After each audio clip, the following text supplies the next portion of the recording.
बहन जैंग, मैं आपसे एक सवाल पूछना चाहती हूँ। हाँ, पूछिए ना। मैंने देखा है कि हाल में हमारी कलीसिया की अगुआ बहन झाओ सभाओं में शाब्दिक सिद्धांतों का प्रचार कर रही हैं, लोगों की असल कठिनाई हल नहीं कर पा रही हैं। वह अपनी कलीसिया के काम में सत्य की खोज नहीं करती हैं, बस अपनी धारणाओं के अनुसार चलती रहती हैं। यह पता होने पर भी कि सभा स्थल सुरक्षित नहीं है, उन्होंने समय रहते उसे नहीं बदला और कुछ भाई बहन गिरफ्तार होने से बाल बाल बचे। हाँ, ये तो गलत है। फिर भी उन्होंने इस बारे में कोई आत्मचिंतन नहीं किया। वह दूसरों के सुझावों को स्वीकार नहीं करती हैं, बहाने बनाती हैं और अपनी बात पर अड़ी रहती हैं। वह विश्वासियों के सिंचन के काम पर ज्यादा ध्यान नहीं देती हैं और कोई व्यवहारिक कार्य नहीं कर सकती। उनके निरंतर प्रदर्शन के आधार पर मुझे पूरा यकीन है कि वह एक झूठी अगुआ हैं। मैं उनके बारे में रिपोर्ट करना चाहती हूँ, पर मेरे मन में कुछ संदेह हैं। आखिरकार बहन झाओ एक अगुआ हैं। अगर वह पद से बर्खास्त नहीं हुई और उन्हें पता चल गया कि मैंने उनकी रिपोर्ट की थी, तो वह मेरे बारे में गलत सोचेंगी और शायद मुझे मेरे कर्तव्य से बर्खास्त कर दें। मुझे क्या करना चाहिए? मुझे भी लगता है वो झूठी अगुआ हैं। सहभागिता में वो वचनों के शाब्दिक अर्थ को दोहराती रहती हैं और शायद ही कभी आत्मचिंतन करती हैं या उन बातों के मद्देनजर खुद को जानने की कोशिश करती हैं। परमेश्वर के वचनों को कैसे अभ्यास में लाया जाए, इस पर वो बात नहीं करती। एक आम पादरी जैसी उनकी सहभागिता में केवल शाब्दिक सिद्धांतों और नियमों के पालन पर बात होती है। उन्हें ये बताना पसंद है कि उन्होंने कितने दुख भोगे और त्याग किए। उन्हें लोगों से प्रशंसा पाना अच्छा लगता है। उन सभाओं में जाने से मुझे कोई लाभ नहीं होता। वो मेरा कोई सुझाव स्वीकार नहीं करती, उल्टा मुझ पर ही भाषण झाड़ देती हैं। मैं भी अक्सर बोलना चाहती हूँ, पर डरती हूँ कि वो कहीं बुरा ना माने। अगर उन्होंने मेरे लिए मुश्किलें खड़ी करने की कोशिश की तो। पर मुझे चुप रहना भी अच्छा नहीं लगता। इस बात से मेरे मन में बहुत कश्मकश रहती है। मुझे भी एक ऐसा ही अनुभव हुआ था। ये जानकर कि कलीसिया में एक झूठी अगुआ है, मुझे रिपोर्ट करनी चाहिए थी, पर डर था कि वो नाराज होंगी, मुझे दबाएंगी, तो मैं चुप रही। लेकिन प्रार्थना और सत्य की खोज के जरिए मैंने देखा कि अहम मौकों पर सिद्धांतों पर खरा ना उतरकर केवल अपने निजी हितों के बारे में सोचना खुदगर्जी ही थी। मैंने ये भी देखा कि परमेश्वर के घर में सत्य और धार्मिकता राज करती है। किसी भी झूठे अगुआ या मसीह विरोधी की बुरी शक्तियां यहाँ नहीं टिक सकती। इससे मेरा विश्वास बढ़ा और मुझे बल मिला। मैं उन अंधकार की शक्तियों से मुक्त हुई और मैंने अगुआ की रिपोर्ट कर दी। हाँ। तो आपका अनुभव कैसा रहा? हमें उसके बारे में बताइए। हमें जानकर अच्छा लगेगा। पिछले साल मैं एक कलीसिया में अपना कर्तव्य पूरा कर रही थी, पर व्यवहारिक काम ना करने के कारण मेरी जगह किसी और को दे दी गई। फिर पता चला कि हमारी अगुआ बहन ली के पास परमेश्वर के वचनों के बारे में कहने के लिए कुछ खास नहीं था। वो बस शाब्दिक सिद्धांतों का प्रचार कर रही थी। उन्होंने कभी खुद को जानने की बात नहीं की और न ही अपने खुद के अनुभव साझा किए। लोगों की मदद करते समय भी वो सख्ती से पेश आती थी, मानो स्कूल की मास्टरनी बच्चों को सिखा रही हो। किसी की व्यवहारिक समस्या को हल नहीं कर पाती थी। हमेशा यही बात करती थी कि कैसे उन्होंने इतने दुख भोगे और अपने कर्तव्य पूरे किए ताकि लोग उनकी प्रशंसा करें, उनसे प्यार करें। वो किसी नियम कायदे को नहीं मानती थी। वहाँ एक बहन थी जो आस्था में नहीं थी। ईसाइयों को कम्युनिस्ट पार्टी के हाथों गिरफ्तार होते देखकर वो डर गई थी। बहन ली ने उस बहन को सहारा देने के लिए सत्य पर कोई सहभागिता नहीं की, बल्कि उसे बर्खास्त कर दिया। ये तो सही नहीं है। नहीं, बिल्कुल सही नहीं है। मैंने और कुछ उपयाजकों ने उन्हें बहुत बार सुझाव दिए, पर वो बहाने बनाती और हमसे बहस किया करती। सिद्धांतों के आधार पर जो अगुआ सत्य के सिद्धांतों के अनुसार काम नहीं करता है, जो भाई बहनों की निगरानी और काट छांट को स्वीकार नहीं करता, वो सत्य को स्वीकार करने और उसका पालन करने वाला व्यक्ति नहीं है। हाँ, ये सही सच है। बहन ली खुद को नहीं जानती थी। उनमें जीवन प्रवेश की कमी थी। वो दूसरों की समस्याओं को हल नहीं कर सकती थी। कलीसिया की इस तरह की अगुआ कलीसिया के काम और भाई बहनों की जिंदगी को बस नुकसान ही पहुंचा सकती है। सही कहा। मुझे पूरा यकीन था कि बहन ली एक झूठी अगुआ है और वह कलीसिया के काम के योग्य नहीं है। मैं उनकी रिपोर्ट करना चाहती थी, पर जब मैं उनके बारे में रिपोर्ट लिखने के लिए बैठी तो मुझे हिचक हुई। पर ऐसा क्यों हुआ? मैं हाल में बर्खास्त हुई थी, अपने कर्तव्य भी नहीं निभा रही थी। ऐसे में अगर मैं बहन ली की रिपोर्ट करती हूँ और दूसरों को मेरी बात सही नहीं लगी तो बात पलटकर मुझ पर आ जाएगी। लोग कहेंगे देखो इसे हाल ही में बर्खास्त हुई है पर शांति से नहीं बैठ सकती। किसी और पे उंगली उठाने से पहले खुद को तो देखें। लगता है इसके पास असली आत्मज्ञान या पश्चाताप नहीं है। अगर उन्होंने ऐसा कह दिया तो मैं उनके सामने सिर नहीं उठा पाऊंगी। एक बर्खास्त झूठी अगवा के तौर पर मुझे लगा कि मुझे बात करने का कोई हक नहीं है। मुझे यह ख्याल आया कि मेरे रिपोर्ट करने से शायद बहन ली मुझसे नाराज हो जाएंगी और एक ही कलीसिया में होने के कारण हमारा अक्सर आमना सामना होता है। फिर हम एक दूसरे से सहज नहीं हो पाएंगे। अगर वो अपने पद पर बनी रहीं और मेरे लिए मुश्किलें खड़ी कर दी तो क्या होगा? मैं इस पर जितना सोचती मेरी घबराहट उतनी बढ़ती जाती। मैंने मान लिया कि मेरी रिपोर्ट करने से वो नाराज हो जाएंगी और मुझे ये जोखिम नहीं लेना चाहिए। मेरे अपने हालात के मद्देनजर ये बिल्कुल सही नहीं होगा और कलीसिया की झूठी अगवा की रिपोर्ट करना केवल मेरी जिम्मेदारी नहीं है। किसी और को उनकी रिपोर्ट करने देना चाहिए। मैं चाहती थी बस मैं ऐसे ही सभाओं में जाती रहूं और शांति बनी रहे। मैं भी ऐसा ही सोचती हूँ। फिर मैंने उस मुद्दे को भूल जाने का फैसला किया। फिर भी मेरे मन में कुछ बेचैनी सी बनी रही। रात को सोते समय भी मन में बार बार यही विचार आते कि बहन ली सभाओं में डींगे हाँक रही होंगी और रटा रटाया उपदेश सुना रही होंगी। ऐसा चलता रहा तो भाई बहनों को नुकसान होगा। अपने चुप्पी साधने पर मुझे बुरा लगने लगा। फिर मैंने परमेश्वर के ये वचन पढ़े। उदाहरण के लिए मान लो लोगों का एक समूह है जिसकी अगुवाई एक व्यक्ति कर रहा है। अगर इस व्यक्ति को अगुवा या कार्यकर्ता कहा जाता है तो इस समूह के अंदर इनका कार्य क्या है? अगुवाई का कार्य। इस व्यक्ति की अगुवाई का उन पर जिनकी वो अगुवाई कर रहा है और पूरे समूह पर क्या प्रभाव पड़ता है? वह समूह की दिशा और उसके मार्ग को प्रभावित करता है। इसका निहितार्थ यह है कि अगर अगुवा के पद पर आसीन वह व्यक्ति गलत मार्ग पर चलता है तो इसके कारण उसके नीचे के लोग और पूरा समूह सही मार्ग से हट जाएगा।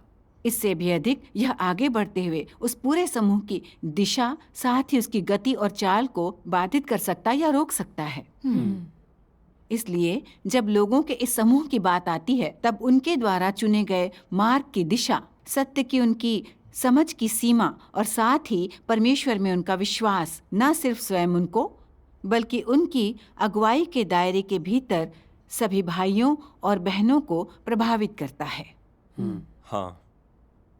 अगर अगुवा सही व्यक्ति है, ऐसा व्यक्ति जो सही मार्ग पर चल रहा है और सत्य अनुसरण और अभ्यास करता है, तो उसकी अगुवाई में चल रहे सभी लोग अच्छी तरह खाएंगे पिएंगे और अच्छी तरह तलाश करेंगे और साथ ही साथ अगुवा की व्यक्तिगत प्रगति दूसरों को निरंतर दिखाई देगी। तो वह सही मार्ग क्या है जिस पर अगुवा को चलना चाहिए? यह है दूसरों को सत्य की समझ और सत्य में प्रवेश की ओर ले जाने और परमेश्वर के समक्ष ले जाने में समर्थ होना। तो फिर गलत मार्ग क्या है? अपने को ऊंचा उठाकर अपनी गवाही देना, प्रतिष्ठा, प्रसिद्धि तथा लाभ के पीछे भागना, परमेश्वर की गवाही ना देना। इसका उनके नीचे के लोगों पर क्या प्रभाव पड़ता है?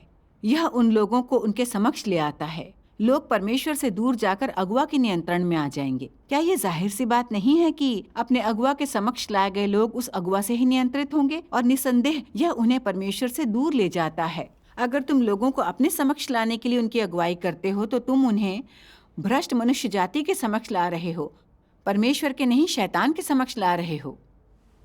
लोगों को सत्य के समक्ष लाने के लिए उनकी अगुवाई करना ही परमेश्वर के समक्ष लाना है। यह वो प्रभाव हैं जो दो प्रकार के लोग, सही मार्ग पर चलने वाले और गलत मार्ग पर चलने वाले, उन पर डालते हैं जिनकी अगुवाई की जाती है। आमीन। आमीन।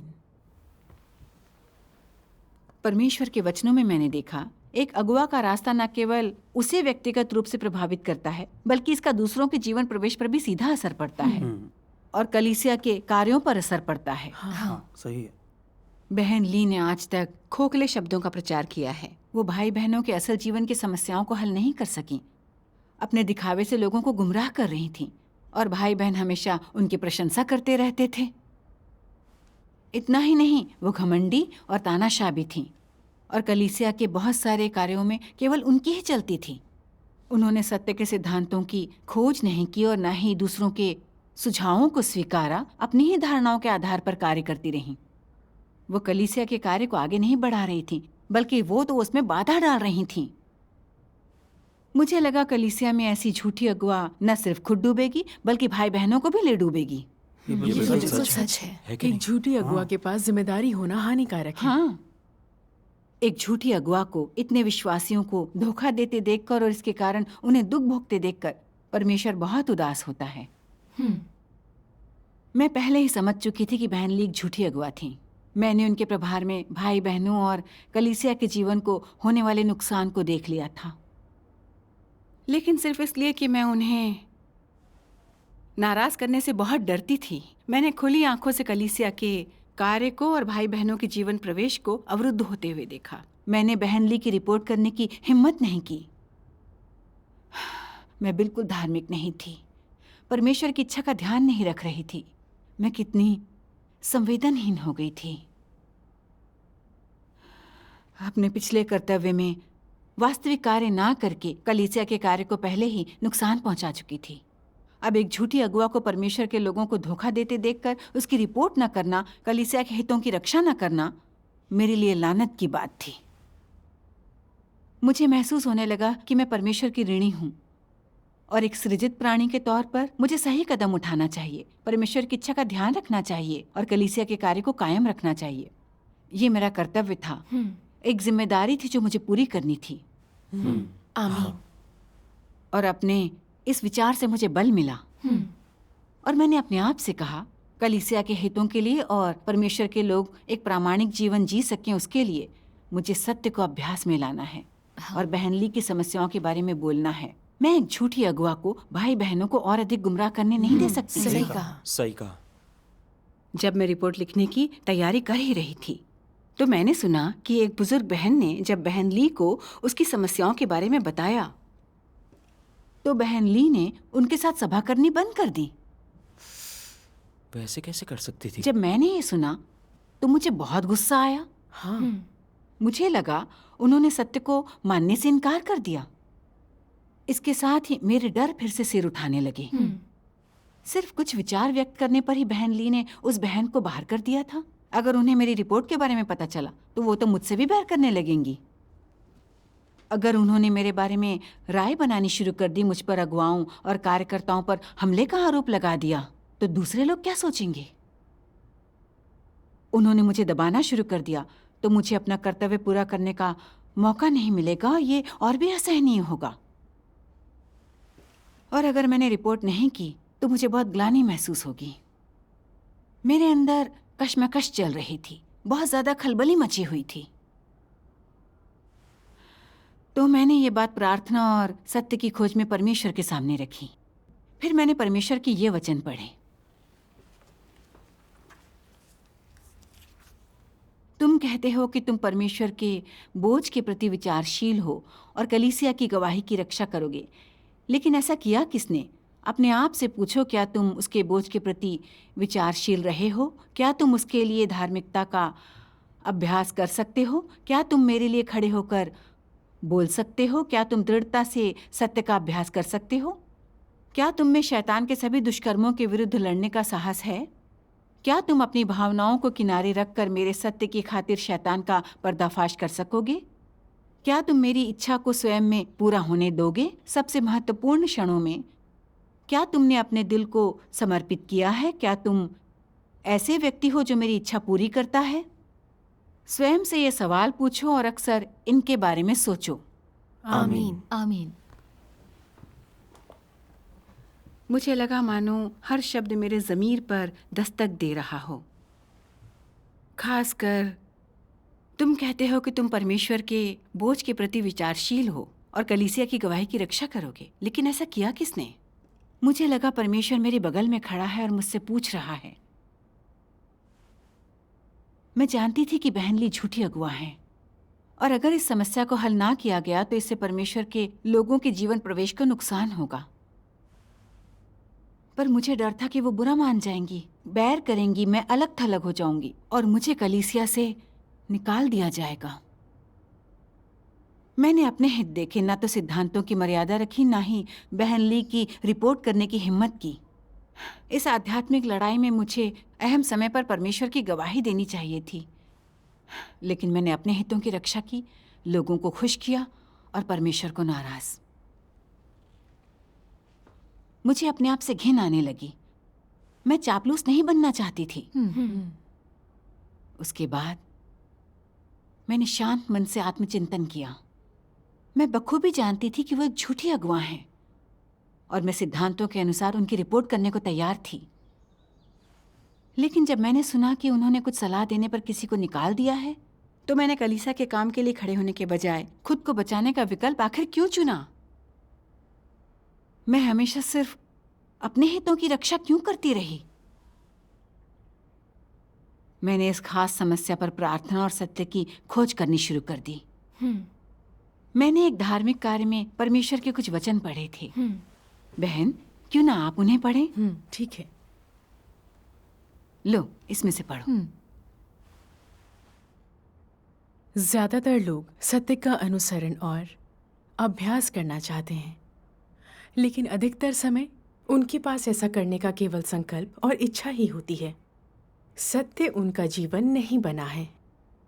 नतीजतन जब लोगों का बुरी शक्तियों या बुरे काम करते दुष्टों, झूठे अगुवाओं और मसीह विरोधियों से सामना होता है और इस तरह परमेश्वर के घर के कार्य को नुकसान उठाना पड़ता है और परमेश्वर के चुने गए लोगों को हानि पहुंचती है। वे डटे रहने और खुलकर बोलने का साहस खो देते हैं। जब तुम्हारे अंदर कोई साहस नहीं होता, इसका क्या अर्थ है कि तुम डरपोक हो या बोलने में अक्षम हो या फिर ना समझने के कारण तुम बोलने का साहस नहीं करते? इनमें से तो कोई नहीं। दरअसल तुम कई प्रकार के भ्रष्ट स्वभावों द्वारा नियंत्रित किए जा रहे हो। इन सभी स्वभावों में से एक है कुटिलता। तुम सबसे पहले अपने बारे में सोचते हो। अगर मैंने अपनी बात बोली तो इससे मुझे क्या फायदा होगा? किसी को नाराज कर दिया तो हम भविष्य में एक साथ काम कैसे करेंगे? यह एक कुटिल मानसिकता है। क्या यह एक कुटिल स्वभाव का परिणाम नहीं है? एक अन्य स्वार्थी और कृपण स्वभाव होता है। तुम सोचते हो परमेश्वर के घर के हित का नुकसान होता है तो मुझे इससे क्या लेना देना, मैं क्यों परवाह करूं, इससे मेरा कोई ताल्लुक नहीं है। अगर मैं इसे होते हुए देखता सुनता भी हूं तो भी मुझे कुछ करने की जरूरत नहीं। यह मेरी जिम्मेदारी नहीं है। मैं कोई अगुआ नहीं हूं। इस तरह की चीजें तुम्हारे अंदर हैं, जैसे वे तुम्हारे अवचेतन मस्तिष्क से अचानक बाहर निकल आई हों, जैसे उन्होंने तुम्हारे हृदय में स्थायी जगहें बना रखी हों। ये मनुष्य के भ्रष्ट और शैतानी स्वभाव हैं। ये भ्रष्ट स्वभाव तुम्हारे विचारों को नियंत्रित करते हैं और तुम्हारे हाथ पैर बांध देते हैं और वे तुम्हारी जुबान को नियंत्रित करते हैं। जब तुम कोई बात कहना चाहते हो तो शब्द तो तुम्हारे होठों तक पहुंचते हैं, लेकिन तुम बोलते नहीं हो। तुम बोलते भी हो तो शब्द गोलमोल होते हैं, तुम्हें चालबाजी करने की गुंजाइश देते हैं। तुम बिल्कुल साफ साफ नहीं कहते। दूसरे लोग तुम्हारी बातें सुनकर कुछ भी महसूस नहीं करते और तुम्हारी बातों से समस्या हल नहीं होती। तुम मन ही मन सोचते हो, अच्छा है मैंने बोल दिया, मेरा अंतःकरण निश्चिंत हुआ, मैंने अपनी जिम्मेदारी पूरी कर दी। लेकिन तुम अपने हृदय में जानते हो कि तुमने वह सब नहीं कहा है जो तुम्हें कहना चाहिए, कि तुम्हारे कहे का कोई प्रभाव नहीं पड़ा और परमेश्वर के घर के कार्य का अहित ज्यों का त्यों है। तुमने अपनी जिम्मेदारी पूरी नहीं की, फिर भी तुम खुल्लम खुल्ला कहते हो कि तुमने अपनी जिम्मेदारी पूरी कर दी है, या जो कुछ भी हो रहा था वह तुम्हारे लिए स्पष्ट नहीं था। क्या तुम पूरी तरह अपने भ्रष्ट शैतानी स्वभाव के वश में नहीं हो? आमीन। आमीन। आमीन। परमेश्वर के वचनों से मुझे एहसास हुआ कि समस्या आने पर मैंने केवल अपने बारे में सोचा। मैंने इस शैतानी फलसफे का अनुसरण किया। स्वर्ग उन लोगों को नष्ट कर देता है जो स्वयं के लिए नहीं हैं। ज्ञानी लोग आत्मरक्षा में अच्छे होते हैं, वे बस गलतियां करने से बचते हैं। गड़बड़ होने पर चुप रहना ही बेहतर है। मुफ्त में तिनका भी ना तोड़ो। और ये फलसफे मेरी प्रकृति में निहित थे, मुझे मजबूती से जकड़े हुए थे, जिससे सत्य को अभ्यास में लाना मेरे लिए दुष्कर हो गया था। बिल्कुल सच सच बात है। मैं जानती थी कि सिद्धांतों के अनुसार कलीसिया के कार्य की खातिर मुझे उनकी रिपोर्ट करनी चाहिए, पर जब मैं ऐसा करने वाली थी तभी मेरे मन में उन्हें नाराज करने और उनके दुर्व्यवहार का डर पैदा हो गया। और इसी डर की वजह से मेरी जिम्मेदारियों की और कर्तव्य की भावना गायब हो गई और मुझे लगने लगा कि कलीसिया में एक झूठी अगुआ का होना मेरी निजी समस्या नहीं थी, मैं कोई हंगामा नहीं करना चाहती थी, ताकि उन्हें नाराज करने से बच सकूं और अपनी रक्षा कर सकूं। मैंने पवित्र आत्मा की प्रबुद्धता के खिलाफ इतना अधिक चिंतन किया कि अपराध बोध की भावना ही खत्म हो गई। मैं अपनी शैतानी भ्रष्टता से पूरी तरह जकड़ी हुई थी। शैतानी फलसफे के अनुसार जीवन जीकर मैं अपने कर्तव्य में पहले ही एक ऐसा अपराध कर चुकी थी। मुझे सत्य की विकृत समझ वाली एक घमंडी अगुआ का पता चला था, जिसे बर्खास्त किया जाना चाहिए था। पर फिर मैंने उनमें कुछ क्षमताएं देखीं। वो शाब्दिक सिद्धांत के प्रचारक थीं, लोगों को धोखा देती थीं। ये देखकर कि बहुत से भाई बहनों ने उन्हें नहीं पहचाना, मैं डर रही थी कि अगर उन्हें हटा दिया गया तो लोग मेरे बारे में राय बनाएंगे, कहेंगे कि मैं बेरहम हूं। तो उन्हें बर्खास्त कराने से पहले मैं 2 महीने टालती रही। इससे कलीसिया के कार्य को बाहरी नुकसान पहुंचा था। बेशक। मैंने कलीसिया में एक झूठी अगुआ को देखा, लेकिन मैंने वही पुरानी गलती दोहराई। मैं झमेले में नहीं पड़ना चाहती थी। जिस तरीके से मैंने अपने कर्तव्य को पूरा किया, उससे पता चला कि मैं स्वार्थी थी। जब सत्य ने मेरे निजी हितों को प्रभावित किया तो मैं उसे अभ्यास में न ला सकी। बार बार सत्य का उल्लंघन करके अपनी गवाही खो दी। ये मेरे माथे का कलंक था। इसका एहसास होने पर मैंने परमेश्वर के सामने दंडवत किया और प्रार्थना की, हे परमेश्वर, मैंने देख लिया कि शैतान ने मुझे कितनी गहराई से भ्रष्ट कर दिया है। मैं स्वार्थी, घृणित और चापलूस इंसान हूं। मैं बहुत ही नीच और गंदी हूं। परमेश्वर, कृपया मुझे मेरे भ्रष्ट स्वभाव के बंधन से बचाओ। फिर मैंने एक सहभागिता में पढ़ा कि दुनिया में शैतान का राज है, मगर कलीसिया में परमेश्वर और सत्य का राज है। ये दोनों अलग जहान हैं। हाँ। परमेश्वर के घर में भले ही कोई बुरा या निम्न मानवता वाला व्यक्ति अगुआ चुन लिया गया हो, वह सत्य की वास्तविकता के बिना नहीं टिकेगा। इससे सिद्ध होता है कि परमेश्वर के घर में सत्य का राज है। आमीन। आमीन। यह सच है। शैतान दुनिया को अंधकार में रखता है और लोगों को इसके फलसफे के आधार पर ही बोलना और कार्य करना पड़ता है। खुशामद ही आगे बढ़ने का तरीका है। ईमानदार बनने और किसी को नाराज करने से हमेशा दंड मिलता है। साधारण हो या ताकतवर, ईमानदार लोगों को तंग किया ही जाता है, उन्हें बहिष्कृत कर दिया जाता है। बहुत से लोग तो इसमें अपनी जान तक गंवा बैठते हैं। सही बात है। पर परमेश्वर के घर में सत्य और धार्मिकता राज करती है। परमेश्वर सत्य का अनुसरण करने वाले और न्याय की भावना रखने वाले ईमानदार लोगों को आशीष देता है और पसंद करता है। आमीन। जो कलीसिया के हितों और परमेश्वर के चुने हुए लोगों की रक्षा करते हैं, झूठे अगुवाओं और मसीह विरोधियों को उजागर करने की हिम्मत करते हैं, उन्हें परमेश्वर स्वीकार करके बचा और पूर्ण बना सकता है। आमीन। उन्हें दूसरों का समर्थन भी मिलता है। आमीन। जो लोग सत्य के सामने समर्पण नहीं करते बल्कि उसका विरोध करते हैं, उनके नाम या रुतबे चाहे कितने भी बुलंद हों, पवित्र आत्मा उन्हें त्याग देगा और खत्म कर देगा। ठीक मसीह विरोधी यांग की तरह, जिसे कलीसिया से निकाल दिया गया। जब वो अगुआ थी तो उसने अपने खिलाफ आवाज उठाने वाले लोगों को दबाया, महत्वपूर्ण पदों पर अपने परिवार के लोगों को बैठा दिया था। परमेश्वर के खिलाफ साम्राज्य खड़ा करने की कोशिश की, चढ़ावे की चोरी की। उसने सोचा कि जब उसके इर्द गिर्द परिवार वाले और दोस्त ही हैं, तो उसके बुरे कर्म कहाँ उजागर होंगे। पर परमेश्वर से कुछ भी छुपा हुआ नहीं है। वो शैतान के दांव पेच का उपयोग अपने लाभ के लिए करता है। उसने ऐसा माहौल बना दिया कि न्याय की भावना रखने वाले लोग रिपोर्ट करें और उसकी बुराई को उजागर करें। कलीसिया की जांच पड़ताल के बाद उसे चोरी की हर चीज वापस करनी पड़ी और उसे कलीसिया से निकाल भी दिया गया। ये परमेश्वर की बात धार्मिकता परमेश्वर है। की धार्मिकता को दर्शाती है। इससे पता चलता है कि चाहे किसी का कोई भी कर्तव्य या रुतबा हो, बुराई करने वाला या सत्य का अनुसरण ना करने वाला परमेश्वर के धार्मिक न्याय से नहीं बच सकता। आमीन। परमेश्वर का घर दुनिया की तरह नहीं है। उसके घर में सत्य के विपरीत कुछ भी कभी नहीं पनप सकता। सत्य के खिलाफ किसी को कुछ दिखता है तो वो उसे उजागर कर सकता है, रोक सकता है। इससे पता चलता है कि परमेश्वर के घर में सत्य का राज है। हाँ, आमीन। आमीन। जहाँ तक बहन ली की रिपोर्ट करने की बात थी, मैंने परमेश्वर की धार्मिकता को नहीं समझा या एहसास नहीं किया कि वो सब देखता है, सब पर राज करता है। परमेश्वर के घर में झूठे अगुआ और मसीह विरोधी नहीं टिक सकते। मुझे कोई कर्तव्य मिलेगा या नहीं, मेरा भाग्य अच्छा होगा या बुरा, ये परमेश्वर के हाथ में है, किसी अगुआ के हाथ में नहीं है। हाँ। अब मैं उनके रोके नहीं रुक सकती थी, तो मैंने बहन ली की समस्याओं के बारे में एक तथ्यपरक रिपोर्ट बनाई। उसके फौरन बाद एक अगुआ मामले की जांच करने हमारी कलीसिया में आए। फिर पता चला कि बहन ली एक झूठी अगुआ थी और उन्हें बर्खास्त कर दिया गया। उसके बाद बहन ली ने धार्मिक कार्यों और आत्मचिंतन के जरिए कुछ आत्मज्ञान प्राप्त किया।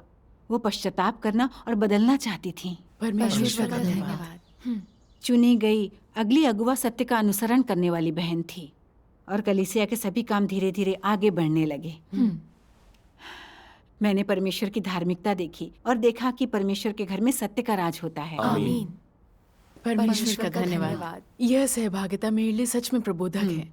परमेश्वर का धन्यवाद। परमेश्वर हमारे स्वार्थ और कपट को उजागर कर झूठे अगुवाओं की रिपोर्ट करवाकर हमारी भ्रष्टता को शुद्ध करता है। यह परमेश्वर का हमें बचाना और पूर्ण बनाना है। यही बात है। ज्ञानी लोग आत्मरक्षा में अच्छे होते हैं। वे बस गलतियां करने से बचते हैं और चीजों को प्रवाहित होने दें। यदि वे किसी को व्यक्तिगत रूप से प्रभावित ना करती हो, मेरे जीवन के मूल मंत्र रहे हैं। मैं कलीसिया के काम के लिए खड़े होने और एक झूठी अगुआ की रिपोर्ट करने से डर रही थी। यह सिर्फ मेरी खुदगर्जी थी।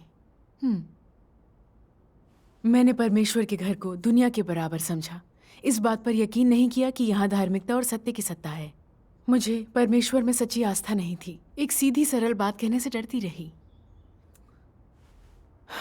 परमेश्वर के वचनों से सब कुछ स्पष्ट हो गया। यदि मुझे अक्ल नहीं आई और मैंने एक झूठी अगुआ की रिपोर्ट नहीं की तो परमेश्वर बहुत निराश होगा। मैं गवाह बनने में नाकाम तो रहूंगी ही, यह मेरे माथे पर कलंक भी होगा। परमेश्वर का धन्यवाद। अब मैं समझ गई हूँ कि मैं इतनी स्वार्थी नहीं हो सकती कि केवल अपने हितों के लिए जीऊं। मुझे सत्य को अभ्यास में लाकर सिद्धांतों का पालन करना है और न्याय की भावना रखनी है। परमेश्वर का धन्यवाद। बहन झाओ की रिपोर्ट को मैं और नहीं डाल सकती। हाँ, सही कहा। इस सभा के फौरन बाद मैं अपनी रिपोर्ट लिखूंगी। हाँ, मैं भी लिखूंगी। परमेश्वर का धन्यवाद। परमेश्वर का सहभागिता धन्यवाद। बहुत अच्छी रही। परमेश्वर की धार्मिकता